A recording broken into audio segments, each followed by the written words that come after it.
Hafa day everyone, and welcome to Uno TV on In the Mix. PXC 43 just went down in Manila this past weekend, and it was filled with action-packed fights and devastating upsets. We spoke with the Fight Operations Director of PXC, Ed Calvo, to learn more about what went down that night and what the results mean for the future of PXC.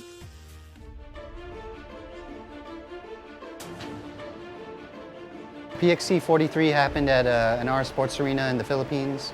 It was a great night of fights. All the fans came out.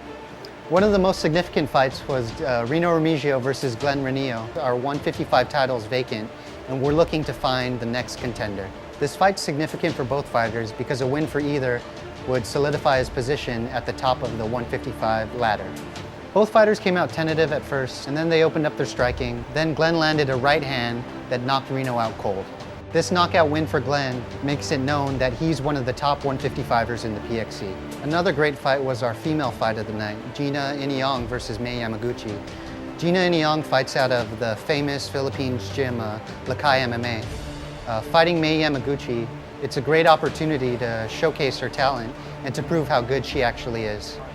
In the beginning of the first round, it was very back and forth until the end of the first, where Mei grabbed an armbar.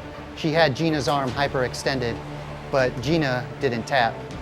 The rest of the fight, it went mainly back and forth action, both fighters getting clean strikes, some takedowns, some ground and pound. But in the end, Gina Iniong won a controversial split decision.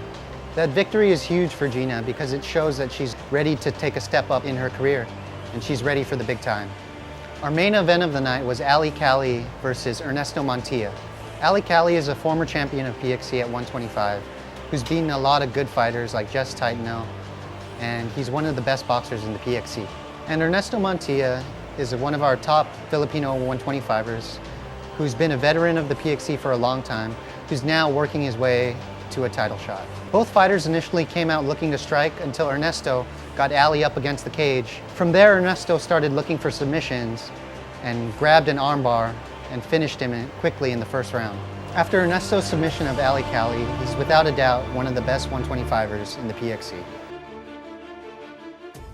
PXC 43 was yet another unforgettable night, and it's going to be exciting to see what PXC has in store for all of the up-and-coming fighters on their roster.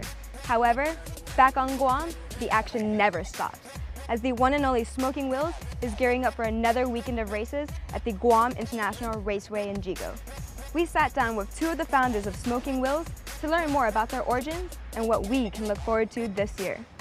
Smoking Wheels is our big event of the year where all of the clubs get together. Everybody that uses the track gets together and puts on a show for the weekend. There'll be drag racing, motorcycle racing, there'll be ATV racing and side-by-sides, off-road cars, four-wheel drive trucks, and then a big drifting show to wrap up the weekend.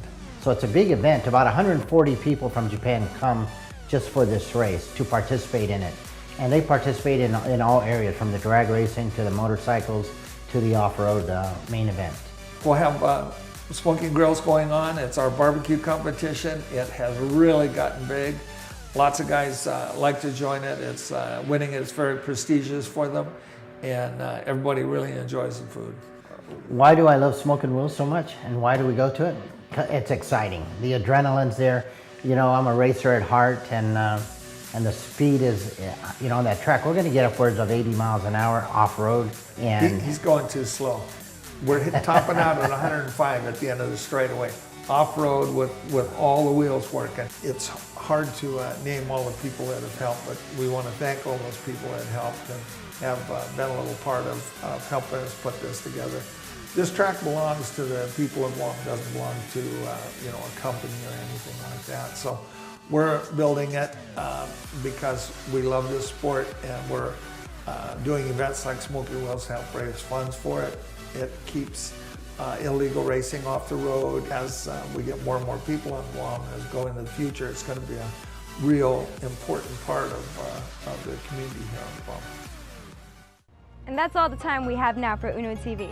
Make sure and follow us on Instagram and Facebook at Uno_Guam and let us know what you want to see on the show. Thanks for watching, and see you soon.